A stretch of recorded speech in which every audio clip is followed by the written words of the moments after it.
Picture being 12. You're wrapped in white cloth that scratches your skin. Your hair is being pulled tight-parted with a weapon tip, not a comb. Outside the doorway, you can hear the street filling up. Not friends. Not family. Strangers. Hundreds of them. Waiting.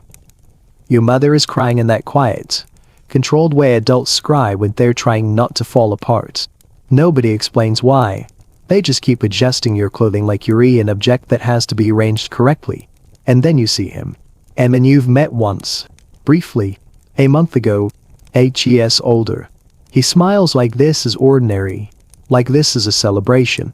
Like you should be grateful. In a few hours, you will understand why your mother was crying. In a few hours, you'll be walked through the streets while people shout things you don't fully understand until you do. And when you finally reach a house you've never lived in, the worst part of the night won't happen in a private room. It will happen in the most public room of the home, where everyone nearby can hear what's happening. This isn't a horror script. This was a Roman wedding. And the parts I'm about to explain were uncomfortable enough that later generations tried to blur them, soften them, or bury them entirely because even Rome, with all its pride, didn't really want you to stare too closely at what it normalized. And yes, it gets darker than most people expect. The law that should stop you cold. Under Roman law, a girl could be married at 12. Not 16. Not 14. 12.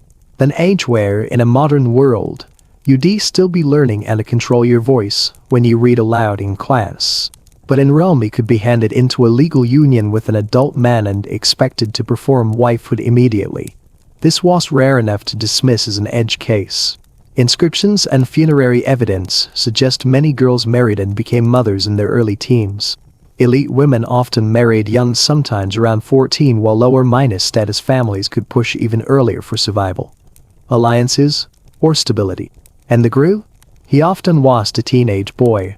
He was commonly in his late 20s or 30s, sometimes older. The gap wasn't accidental. It was structural. It created a permanent imbalance from day one. Rome loved to say marriage required consent. Roman jurists write it down with confidence, like it made the system clean, civilized, rational. But here's what consent looked like in practice. You're 13. Your father is the paterfamilias, the legal core of the household. His authority isn't just parental, it's legal power.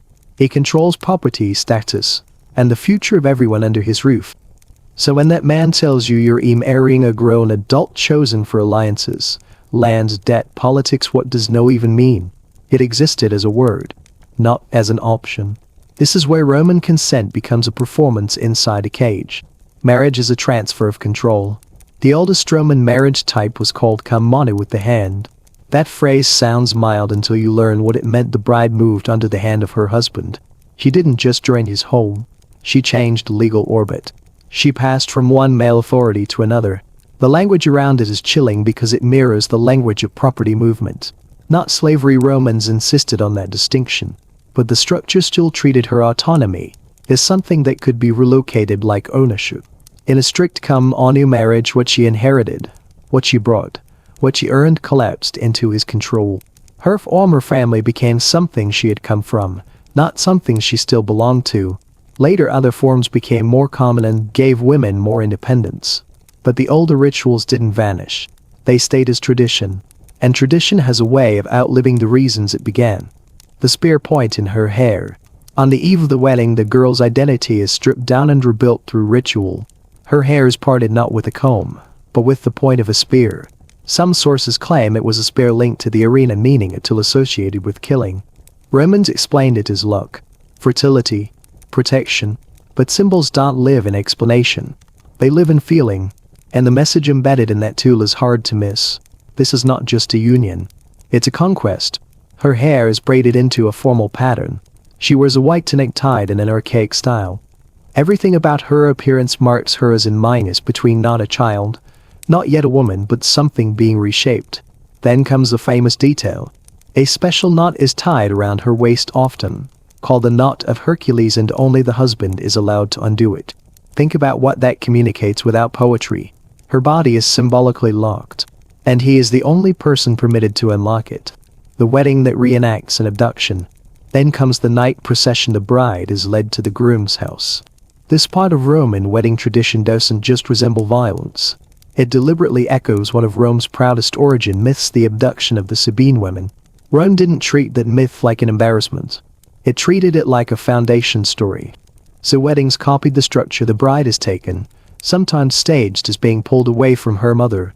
She's expected to show reluctance, a ritualized fear called modesty or shame. Now ask yourself the question Rome never asked out loud. Where a child is expected to perform fear, how often is it acting? How often is it simply reality with choreography?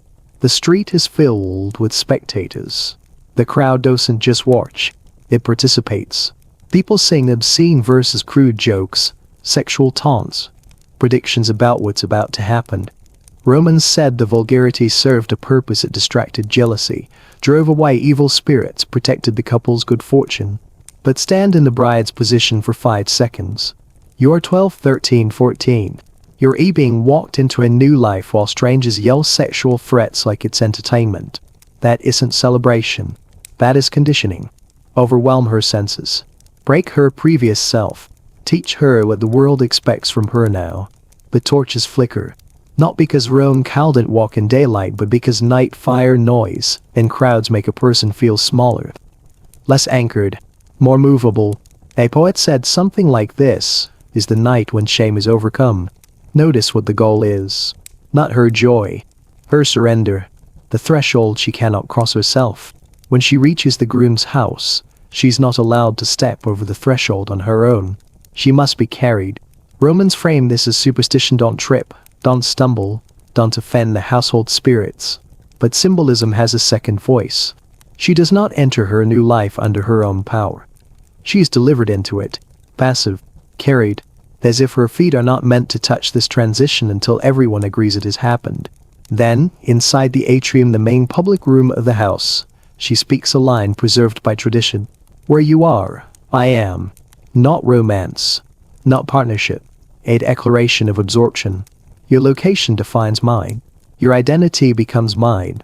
And the most brutal part, the wedding bed is not hidden away in older Roman custom.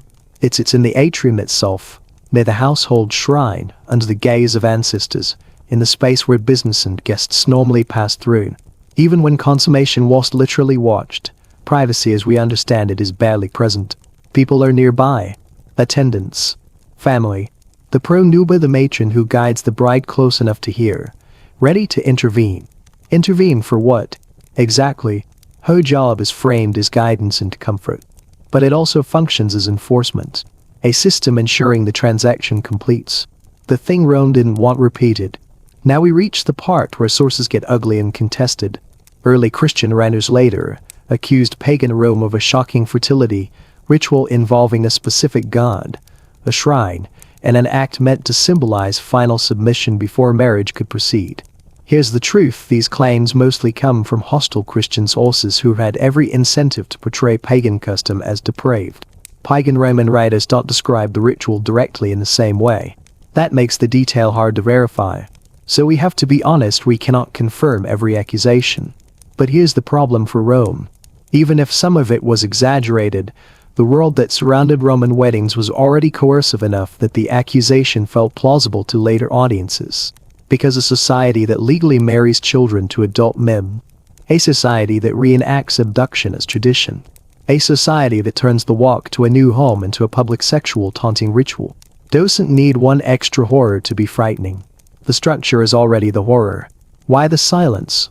If Rome was so documented wars, laws, gossip, assassinations, why do we get so much vagueness around wedding nights? One answer is simple: elite male writers didn't focus on domestic experience, especially women's. But there's another possibility modern scholars raise quietly. As Rome became more civilized in its own imagination, more philosophical, more Greek-minus influenced, more legally sophisticated, some older customs started to look embarrassing. So they kept the rituals because tradition mattered. But they stopped describing them plainly. Then Christianity arrived, condemned pagan sexuality, and rewrote the cultural memory. Sometimes it amplified the worst parts to discredit the old religion. Sometimes it replaced the rituals with new ones and let the old ones fade into haze. And later Europe inherited Rome as an ancestor and chose to remember marble roads, law, rhetoric, Not the 12-year-old with spear parted hair walking through a crowd that laughs at what's about to happen to her. Why this matters? People love Rome as a symbol of greatness. But if you claim Rome as a foundation, you inherit the whole structure, not just aqueducts and philosophy, but also the way power can hide inside tradition. Rome's wedding rituals were social control at its most intimate. Take a child. Make her fear performance. Make public humiliation feel like celebration. Move her identity from one authority to another. Call it sacred. Call it normal. Call it civilization. Then erase the parts that make later generations uncomfortable. That's how systems survive. So when you see a romantic image of ancient Rome, white marble, noble speeches, dignified senators, remember what happened in the household atrium. Power doesn't only speak through armies and laws. Sometimes it speaks through custom. Sometimes it hides in rituals people are told not to question. Rome tried to blur this. Later cultures tried to forget it. But the outline is still there if you're willing to look. If this changed the way you see the ancient world, subscribe to Crimson Historians. We're not here to make the past noble. We're here to show what it cost. She doesn't understand the jokes. Not really.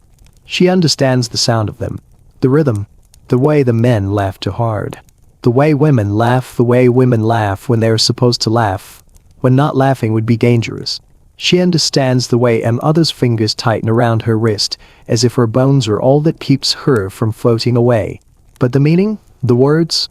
Some of it slips past her because it's slang, because it's adult language. Because Rome is a way of using humor like a knife. The words are thrown like stones. Some hit her without her even knowing what they mean, and that somehow makes it worse. Because the crowd doesn't need her to understand. The crowd only needs her to feel. The torches sway.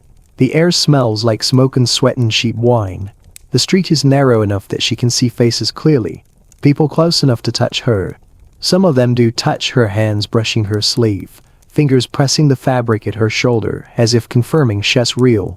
As if confirming she is in fact the bride. The city itself watches. Not the marble Rome from statues and textbooks. Not the Rome that talks about law like it's holy. Not the Rome of philosophy. The Rome that exists at night. The Rome that gathers when someone smaller is about to become property. She tries to keep her head straight the way she was instructed. Modesty. Pure. Eyes down. Not too far down because looking down looks like shame. But not too high because looking up looks like defiance. She is 12 years old and already she is learning Rome's first lesson for women. Your body, thus communicate obedience even when your mouth says nothing. They stop at an intersection and the crowd thickens. The people press closer. Someone shouts, something louder than the rest, and the crowd erupts again. The bride's cheeks burn. Not from embarrassment. From the sense of being hunted. Then the groom appears. Not a stranger exactly. She has seen him once at a dinner. She remembers his rings. His clean fingernails. His voice that sounded amused even when it was joking. He is smiling now. Not cruel. Not angry. Just pleased. Like a man receiving something he ordered months ago and is satisfied to see the delivery arrived intact. He steps forward and the ritual begins. The ritual that Rome pretends is playful. The ritual that Rome insists is symbolic. He reaches for her. She flinches before she can stop herself. And she hates herself for it because her flinch is honest. The rules require performance, not honesty. Performance can be managed. Honesty cannot. He takes her arm. Her mother makes a sound, small, sharp, involuntary. Like pain squeezed through teeth. The bride turns her head toward her on other end. For a moment the mask cracks and she is only a child again. A child who wants to stay. A child who wants to ask why. A child who wants her mother to say no. To refuse to stop this. But her mother doesn't stop it. Her mother can't. Because her mother was once carried the same way through the same streets. Because Rome is not a city built of stone. Rome is a machine built of repetition. The groom pulls. The bride is taken from her mother's arms in the exact manner tradition demands. Not because anyone believes it's necessary, but because the story of Rome demands it. Rome's founding myth demands it. Rome's men demand it.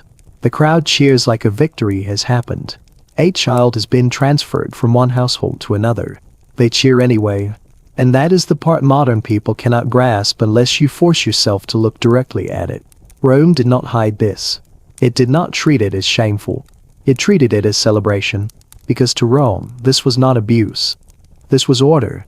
This was continuity. This was power reproducing itself. She is led forward. She hears her mother behind her. Not words. A kind of breaking sound. Then silence. Her mother falls back into the crowd, swallowed by the people, by the torches, by the music that starts up again because the ceremony must keep moving. The bride does not get to stop for grief. Grief is a luxury Rome does not permit girls.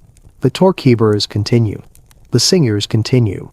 The obscene verses continue, relentless, dragging her future into the street and making it entertainment. Eventually the streets shift. The buildings change. She knows where she is now because she has heard the names. She has seen this district in daylight, from the safety of her father's litter. But at night it looks like a different world. Shadows cling to every doorway. The crowd begins to thin, but the people who remain look wealthier, better dressed, more deliberate. These aren't random spectators anymore. These are witnesses. These are people who can specifically to confirm that this marriage will be completed, that the alliance will be sealed, that the girl will not return to her father's house in the morning unchanged. The groom's home rises ahead, bigger than her father's. Or maybe it only feels bigger, because she knows she doesn't belong here and the body senses exile before the mind can name it. At the threshold, the ritual pauses again. Someone reminds her, quietly, urgently, do not step over the threshold yourself. It is a bad omen. Be carried. The reason given is luck, but the true function is control, because carrying her does not protect her from tripping. It protects the household from imagining she ever had the power to choose her own entrance. Her attendants lift her. For a second she leaves the ground. For a second her feet do not touch Rome. And in that moment she understands something she cannot yet put into words. She's not walking into her future. She's being delivered into it. They carry her inside. The atrium opens like a mouth. Even if you've never stood in a Roman atrium, you know what it is in the shape of your imagination, the most public space, the center of the home, the place where every important visitor will stand, where every important conversation will happen, where the household gods stare from their shrine. And tonight the marriage bed sits in the open like an altar. Not hidden, not private, displayed. She sees it in her stomach tightens. Not because she understands everything, but because the body understands the difference between safety and exposure. The bed is too visible, too present, too much like the center of a stage. The older women guide her forward. Her attendants, the pronuba, women who have been here before, they touch her hair, adjust her tunic, smooth her sleeves. Their hands are gentle. Their eyes are not. Their eyes are resigned. Their eyes are instructing her without speaking, do not make this harder than it needs to be. She is placed in front of the household shrine. She can see the wax masks of dead men, ancestors, faces with blank eyes. They stare down as if they are witnessing the transaction personally, as if they are approving it, as if they were the ones who invented it. She is told to speak the words, Ubi to Gaia Sigo Gaia. Her voice comes out thin. She does not know who Gaia is, but she understands the sentence, because the sentence is not mysterious at all. Where you are I am. You define my existence. In Rome, a wife is not introduced as herself. She is introduced as a place she will occupy. The groom smiles again, satisfied. The guests cheer because words have been spoken. They do not cheer for love. They cheer for completion, for submission made audible. Then the atmosphere shifts. Wine moves faster. Laughing grows louder. People begin to leave, one by one, like an audience that has seen the opening act and that wants to wait outside for the finale. The bride is guided toward the bed. She realizes this is the moment her mother tried to prepare her for without ever saying the words. Her mother spoke in half sentences. Warnings disguised as advice. Be obedient. Be quiet. Do not anger him. Do not embarrass us. Do not dishonor the family. None of it explained what fear actually feels like in the body. The attendants stay close. Not watching but present. To present. The kind of presence that doesn't protect you, it monitors you. Ensures you comply. Ensures you do not run. Because running would be scandal. Running would be rebellion. And rebellion from a bride is the one thing Rome cannot tolerate. Because the bride is the foundation stone of everything. Family. Inheritance. Citizenship. Legitimacy. The groom approaches. He reaches for the knot at her waist. The knot of Hercules. The knot that no one else is allowed to untie. The knot that declares that her body is under control, sealed until this moment. It takes him only seconds. He is stronger than the knot.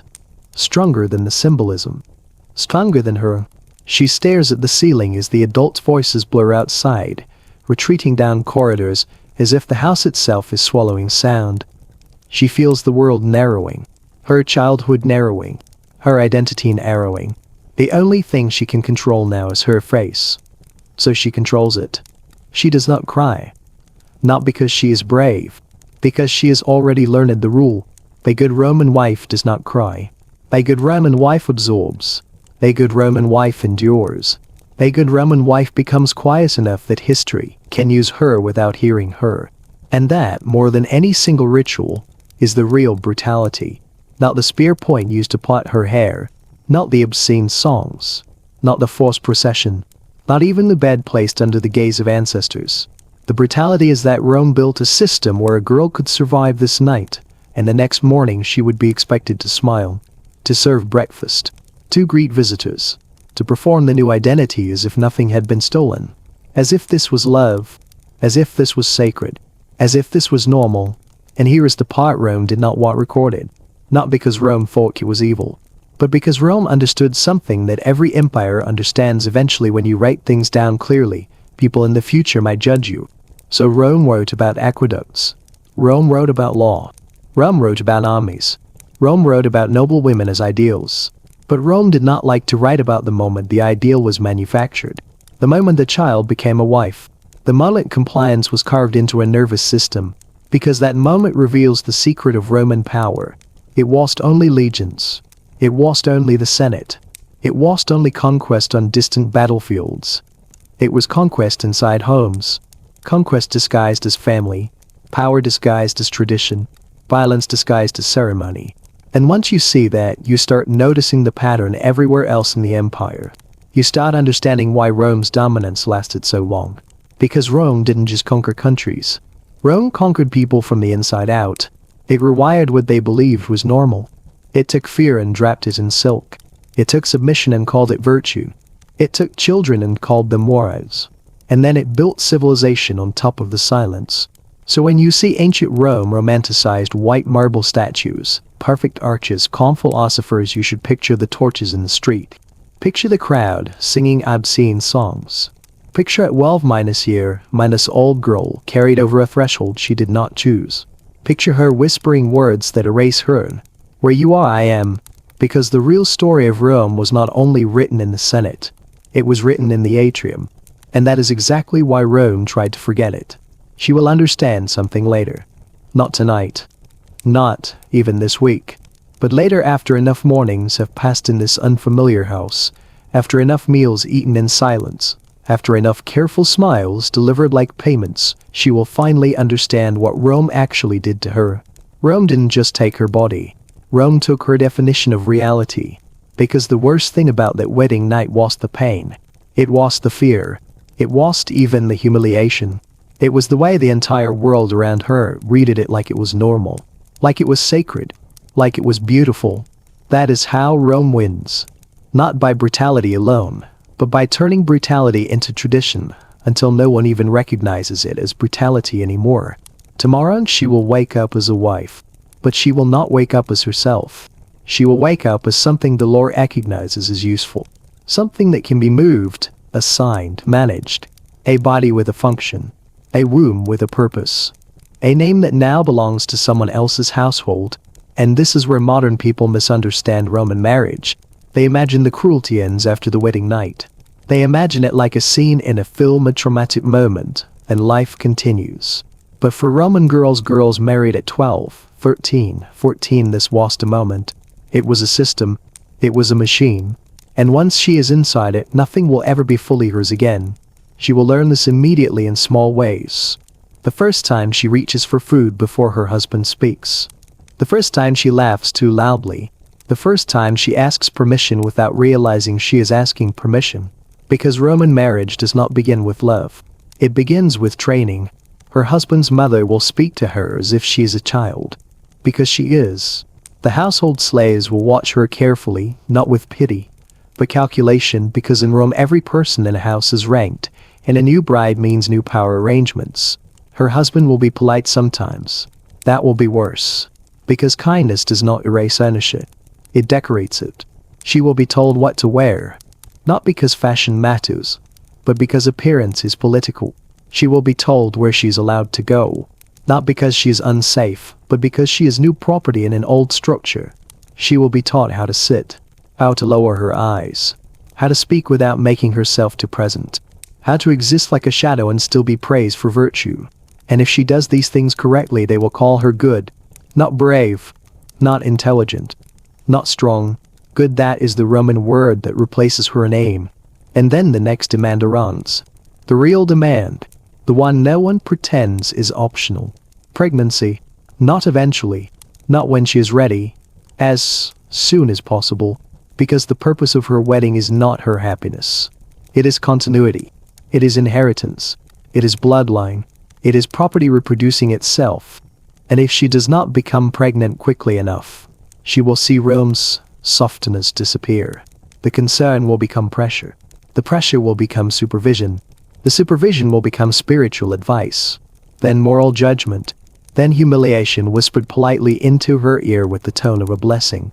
Because Rome will not tell her, we are angry that your body isn't performing. Rome will tell her, the gods are displeased. Rome will tell her, perhaps you are not trying hard enough. Rome will tell her, a good wife gives her husband sons. And the cruelty of that phrasing is that it makes her failure feel like a sin. It makes her pain feel like her own fault. That is the genius of the system. It doesn't just control her body. It colonizes her mind. She will remember the wedding procession, the obscene chants, the laughter, the vulgar verses thrown at her like stones. At the time, she didn't understand the meaning of half the words. But she understood the tone. She understood the hunger behind the laughter. She understood that a city full of strangers was speaking about her body, as if it was already public property. And now she understands why. Because the wedding procession was not celebration. It was a public announcement. A ritual declaration that her autonomy had ended.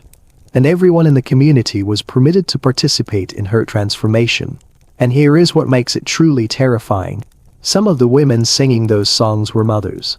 Some of them had been brides once. Some of them had cried just as she is crying now. And still they sing.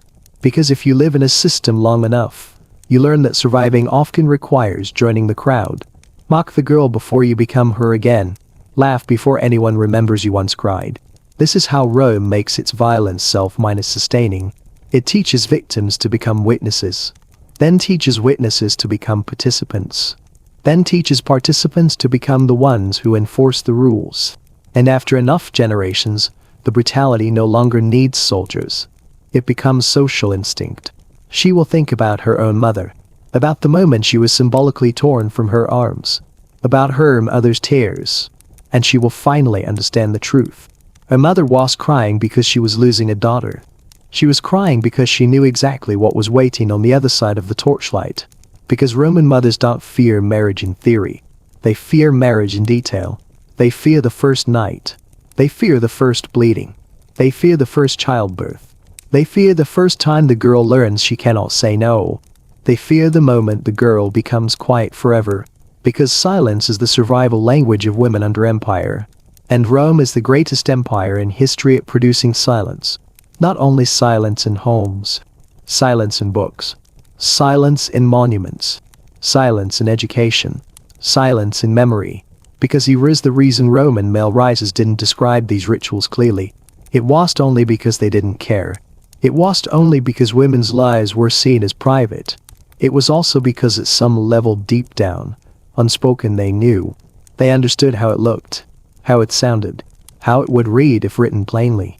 A 12-year-old girl escorted by torchlight through a screaming crowd while strangers shouted sexual threats, then carried into a home she doesn't turn, then stripped in the atrium beneath the eyes of the ancestors and the listening ears of servants, then turned into a wife.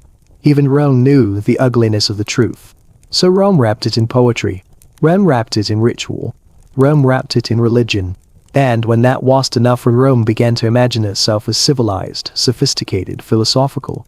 It stopped describing the details at all. Then Christianity arrived, and the rewriting began. Christians condemned Rome's sexual rituals, sometimes exaggerating them, sometimes weaponizing them. But they also performed a second kind of erasure. They replaced them. They buried them. They let them fade into a haze of euphemism and embarrassment.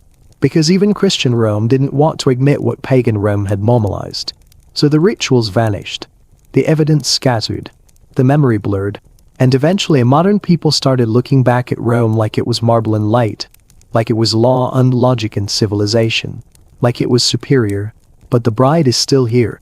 She is still 12 years old. She is still in white. She is still being carried across a threshold as if she has no legs of her own. She is still hearing strangers laugh as if her fear is entertainment. She is still being told this is tradition. And the most horrifying part is what happens next. She survives. She becomes a mother. And one day, when her own daughter turns 12, she will sit in the same room she once trembled in. She will watch another child's hair be parted with a spear point. She will watch a white dress be adjusted. She will watch the torchlight gather, and she will feel the same sickness in her chest, because she will remember everything, and she will also understand something even worse. She cannot stop it. Not without destroying her family, not without shaming her household, not without becoming the kind of woman Rome punishes. A woman who refuses. A woman who says no. A woman who disrupts tradition. And so, like her and other before her, she will cry. And her daughter won't understand why. Not yet. But later she will. This is why Rome tried to erase it. Not because it didn't happen. But because it happened so often, so openly, so routinely that it reveals what empire really is. Not just conquest on battlefields. But conquest inside homes. Not just law. But the law's ability to enter a girl's most intimate moment and claim it as state property. Not just civilization. But civilization built on the quiet suffering of people who were never allowed to write their version of the story. Rome gave us aqueducts. Rome gave us roads. Rome gave us legal codes. And Rome also gave us the blueprint for institutionalizing coercion, then calling it tradition.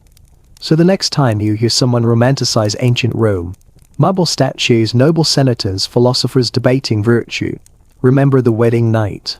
Remember the torch-lit procession. Remember the obscene songs. Remember the child bride carried into a house full of listening ears. Because power doesn't always wear armor. Sometimes it wears a wedding veil. And when Rome says it is sacred, that is when you should be most afraid. If you want more history that empires tried to bury not by destroying evidence, but by teaching us not to look, subscribe to Crimson Historians. Because forgetting is how these systems survive. And remembering is the first act of resistance. And after that first night, the Roman world will pretend it is finished. They will pretend the terror has done its job. They will pretend she is now safely converted from a girl into a wife. But Rome never stops at the wedding night. Because the wedding night was the end of the ritual. It was the opening of a contract. And contracts in Rome are enforced. She will bleed. She will be told it is normal. If she cries, she will be told to be quiet. If she refuses, she will be told she cannot refuse. Not in words. Not in open violence. Rome doesn't always need violence. Rome's greatest weapon is that it doesn't have to argue with you. It has the law. It is custom. It has everyone around you. It has the priest. It has the household spirits. It has your mother minus and minus law. It has the servants who know what happens when a woman misbehaves. And most importantly, it has time. Time will grind her into the shape Rome requires. Because she is not just a wife now. She is an investment. She is a vessel for legitimate heirs. And the moment she becomes pregnant, Rome will treat her like a sacred object. Not because it respects her. Because it respects what she carries. If she miscarries, she will be blamed. If she does not conceive quickly enough, she will be watched. Her food will be changed. Her baths will be monitored. Her body will be discussed like livestock. Quietly, politely, with the calm tone people use when they talk about property. And here is the part modern people don't understand. They think a Roman marriage is one woman, one man, a private arrangement. But Rome was not built on private life. Rome was built on households as political machines. A Roman marriage was just an emotional relationship. It was a merger. It was a strategy. It was a transaction between bloodlines. And the bride was the living seal placed on that transaction.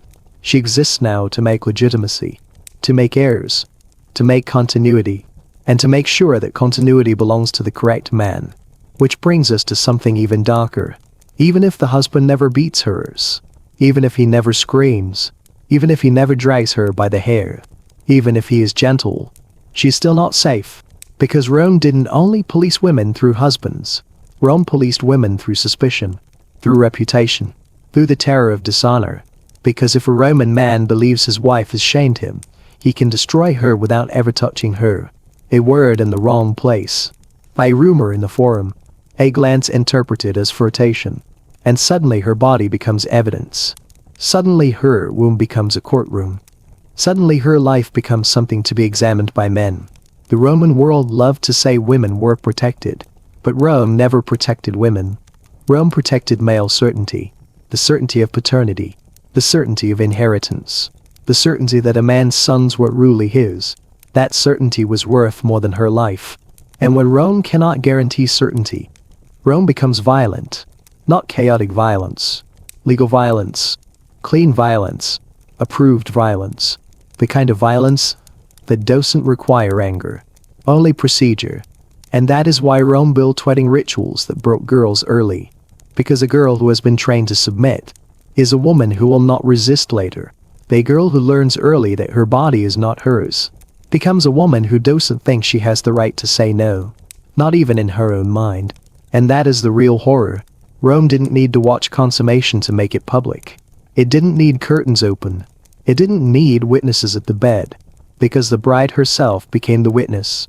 She became the person who carried the message forward. Every night. For the rest of her life, the message was carved into her nervous system. You belong to Rome, not to yourself. And this is why the strange fertility cult details matter, whether or not MUTNS in US was exaggerated. Even if that story is propaganda, even if it never happened in the exact form Christians describe, the point still stands. Rome normalized the idea that a bride's body was public property before it was private property, First the city participates, then the household participates, then the husband participates, and the bride is expected to call it sacred. So the question isn't, did Rome really do that ritual? The question is what kind of society was Rome that this accusation sounded believable? Because people don't invent accusations that are completely alien. Propaganda works when it feels like it fits the shape of the truth. And in Rome, the truth already had the shape of coercion. Now I want you to imagine her n years later. She's 20-2. Still young, but not a child anymore. She has had pregnancies. Maybe one child survived. Maybe two. Maybe none. Maybe her body broke. And she has learned to smile the way Roman wives smile. She walks in public with quiet grace. She never looks like fear. She never looks like anger. She never looks like longing. Because Roman wives aren't allowed to look like human beings. They are allowed to look like stability. And one day she will watch a wedding procession pass her in the street. Another girl. Another white dress. Another torchlit night. Another obscene crowd. Another child on her way to someone else's bed. And she will feel something that shocks her. Not sympathy. Not anger. Not horror. Not even sadness. Something colder. She will feel emptiness. Because she will realize this is how the world works. And that moment, that surrender inside her mind, is Rome's real victory. That is what the rituals were designed to create. A woman who no longer believes resistance is possible. A woman who stops thinking of herself as someone who could have had a different life. A woman who forgets she was ever anything else. Rome doesn't need chains for that. It doesn't need whips. It needs repetition. And the brilliance of Roman ritual is that it made domination repeatable. Tradition is domination that learned it to sing. Now go back to the opening image. The 12-year-old bride in white. The spear -point in her hair. The crowd gathering outside. Her mother crying. And understand this. That mother was crying because she was sentimental. She was crying because she knew the truth that Rome never says out loud. Rome calls it a wedding. But it is also a transfer. By conquest. A seizure. A legal annexation. And that is why Rome later tried to soften it. That is why later Romans shifted toward marriages without manus. That is why elite culture started pretending these older rituals were archaic. That is why Roman writers used euphemisms. That is why they didn't write the details clearly, because Rome wanted to be remembered as civilized. Rome wanted to be remembered as rational. Rome wanted marble, not blood. But civilization is not what you build in stone. Civilization is what you permit inside your homes. And Rome permitted something so dark that even Rome eventually stopped wanting to look at it directly. That is the ending, not the wedding night, not the spear minus point hair, not the obscene songs, not the nod of Hercules. The ending is what comes after. A girl becomes a wife becomes a mother becomes the woman who tells her daughter softly, "This is normal," and the daughter believes her, and the empire survives. Because power doesn't survive through armies alone. It survives through inheritance, through marriage, through ritual, through people repeating trauma until it becomes tradition. That is what Rome did. It didn't just conquer provinces. It conquered futures, and it made those futures feel inevitable. So if you ever hear someone say, "Bring back Rome, bring back tradition, bring back classical values," ask them this: which traditions, whose values, and who pays the price? Because history isn't only built by the men whose names are carved into monuments. It is also built by the girls whose fear was turned into ritual, and then erased. Rome tried to bury this, not because it wasn't important, because it was too revealing. If this matters to you, if you want the stories empires worked hardest to silence, subscribe to Crimson Historians, because forgetting is how systems repeat, and remembering is the only thing that breaks them.